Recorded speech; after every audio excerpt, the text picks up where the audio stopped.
Is your team prepared to face change? Do you anticipate and plan for change, or has the thought of change not even really crossed your mind? And how prescriptive are you with your team, and how much room do you give them to adapt?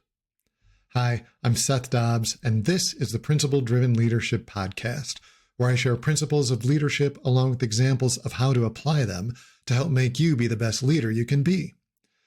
These principles are based on my years of experience as an executive leader in building organizations and teams and in coaching others to become leaders themselves. And I believe that not only can anyone develop leadership skills, but that everyone can and should develop leadership skills. I think they're essential for helping you achieve your best in whatever way you might be trying to make an impact. And that's because leadership skills help you better influence others to effectively create durable results. And leadership is a journey. The step we're taking today involves how creating more leaders helps your organization adapt to change. So my friend Kamaria worked at a regional logistics firm we'll call Logistico. Logistico had served the region for decades, and in more recent years, as part of that, had built a custom technology platform to optimize their processes and use of their storage and trucking resources that was actually so successful that they decided to spin off a new business unit to productize and market this platform to other regional logistic firms outside of their market. So Logistico promoted Jeremy, an internal candidate, to be the EVP leading this new business unit. And Jeremy brought my friend Kamaria to build and lead the marketing team. Now, even though the business unit was new, the EVP had laid out how Kamaria's team should be structured prior to bringing her on. She felt that was a little odd since she was already a VP and thought she would be building her own team, but she ignored a little bit of doubt that came because of that, because the opportunity itself was exciting. Jeremy had a clear vision, and Moore had a very clear and detailed plan to execute against that vision. And as Kamaria was onboarded, all of this was laid out for her in surprisingly specific detail. This started creating more worry in her mind as, again, she was a VP and didn't expect to just be handed what felt like a to-do list from her boss. She chatted with some of her new peers, the VPs of operations and technology and product and so forth, and learned that they all had similar experiences. But again, the excitement and opportunity to bring a game-changing product to market carried them past that nagging bit of worry on what level of detail was coming from Jeremy, their EVP, and what that might imply for their future. They all just hoped that once things were really moving, they'd be able to take on more of a true leadership role and not just be doing what Jeremy said. So Kamaria started transferring folks from the core company, as well as hiring new team members to fill out the structure that Jeremy had provided for her. But she soon realized that the plan wasn't working well. It called for hiring predominantly inside salespeople to cold call and work through digital marketing sales channels. And while these salespeople were helpful and somewhat productive, they weren't all she needed. In fact, she realized in pretty short order that what she really needed was outside salespeople, the folks to go visit the facilities of potential clients and to do the hands-on selling face-to-face. Even though the Logistico product had a great track record for them, she found out that most of the regional logistics buyers made decisions based on relationships and trust, and that required on-site visits to build. This was easily fixed, except that Jeremy's plan that he'd laid out for Kamaria didn't include these hires, and he was inflexible when she asked for change. Instead, he told Kamaria to figure out how to make her team do better. She chatted with the VP of product, who relayed a similar experience, and that some of the feedback he received from the field was that the new software platform's algorithm didn't do a great job at optimizing in regions that weren't densely populated. These rural customers were actually very interested in the platform, but needed some changes to suit their needs. When he went to Jeremy for this, Jeremy rejected the idea outright and reminded the VP of product that his job was to build the specified product as he had laid out. Product launched, and they did manage to get a few clients who were very happy. But at that time, as they were coming to market, an unrelated startup launched that provided third-party logistics capabilities for consumer packaged good companies that didn't have the ability to ship direct to consumer. Kamaria and some of her peers saw this as disruptive, but potentially high value if they could convince the startup to integrate with their platform. This could both accelerate the startup and bring a bunch of new customers into Kamaria's organization. Unfortunately, Jeremy's strategy and possibly ego dictated that this was not an opportunity to pursue. He told them that the strategy was to use their platform to support other independent regional logistics firms, and basically they needed to get back to work at it. At this point, VPs all decided just to keep their heads down and do their jobs, and of course morale went downhill with that. And not too long after, because of mediocre results, the parent company's senior leadership decided to pull the plug and shut down the new business unit, and Kamaria and others had to look for new jobs. So I'm going to state something that might seem obvious. Change is inevitable. I think we all know this, but we often seem to forget it when change disrupts what we want to do. Knowing that change is inevitable, how do you prepare for it? How do you prepare your team to face the unknown?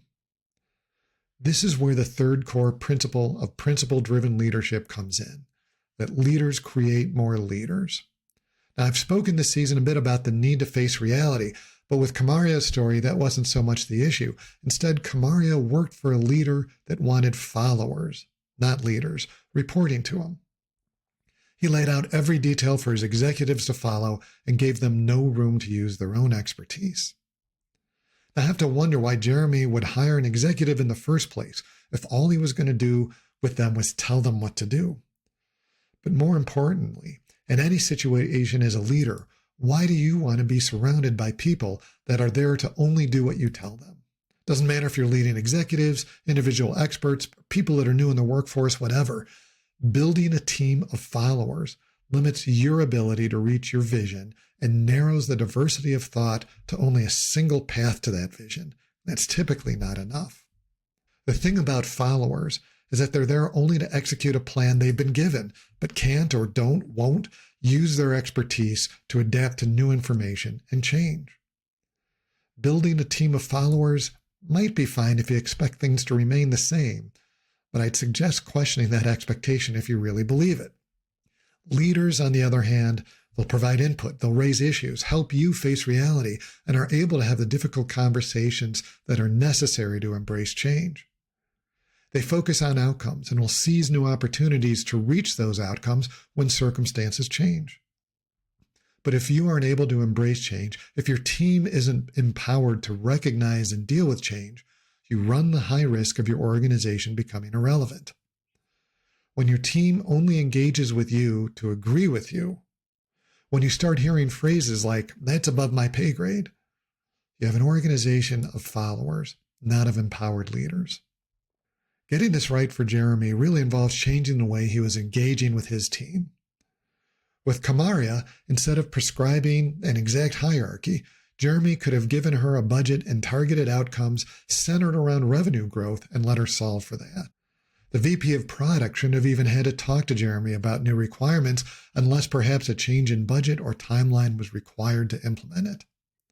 Jeremy should have made clear the desired outcomes of the team, working together to create new streams of revenue in a new area, and let his team adapt to the world as needed with their expertise to meet those outcomes.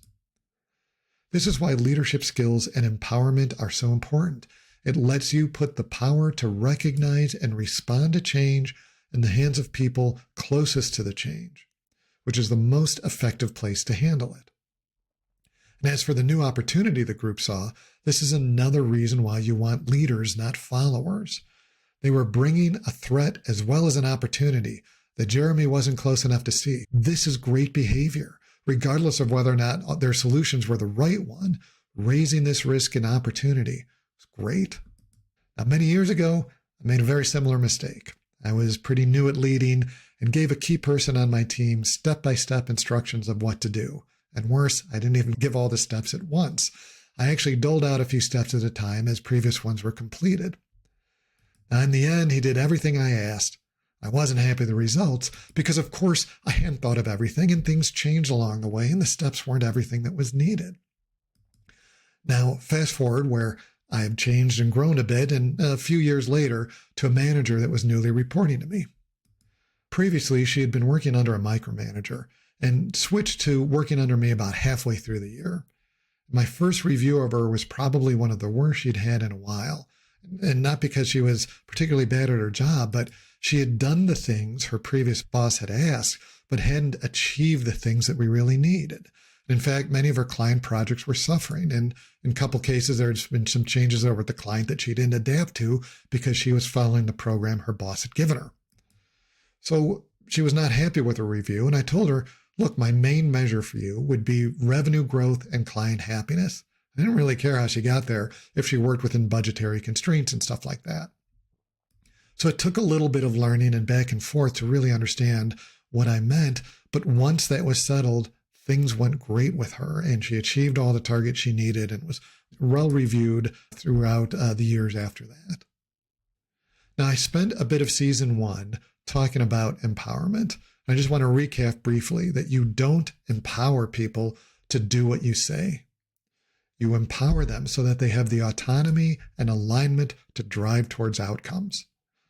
This is in large part why leaders create more leaders, because beyond a certain point, and typically much earlier than sometimes you'll want to admit to yourself, you can't keep on top of everything in your scope, particularly not if you want to expand the scope of your leadership. So building a team that's aligned with your vision, that understands what outcomes you're trying to achieve and why, and has the autonomy to adapt and to resolve problems is what empowerment and leadership is all about. And if they have the autonomy to do the same with their team, you're really building a powerful team, a powerful system. Change is inevitable. It's not a question of if, it's not even so much a question of when, but more a question of how will you recognize and handle change when it comes. Developing leadership skills across your team, creating more leaders and empowering them is one of the best ways to be prepared for change. And when you see that your team's not just raising issues, but handling them without your intervention and still reaching the desired outcome, still achieving forward motion, this is great. This is the real sign that you're truly creating leaders, not just followers. So, are you engaging with the folks you lead in a way that makes them leaders or followers? Do they have the flexibility to deal with change as it arises? And if not, what changes can you make today and how you interact with your team to better prepare them to face change? Thanks so much for joining me. Please subscribe, comment, and share with a friend if you liked it. And send thoughts and questions to contact@pdlpodcast.com, and we'll address a few towards the end of this season. Join me next time where I'm going to analyze the motto, bring me solutions, not problems, and what happens when your team takes that a little too literally.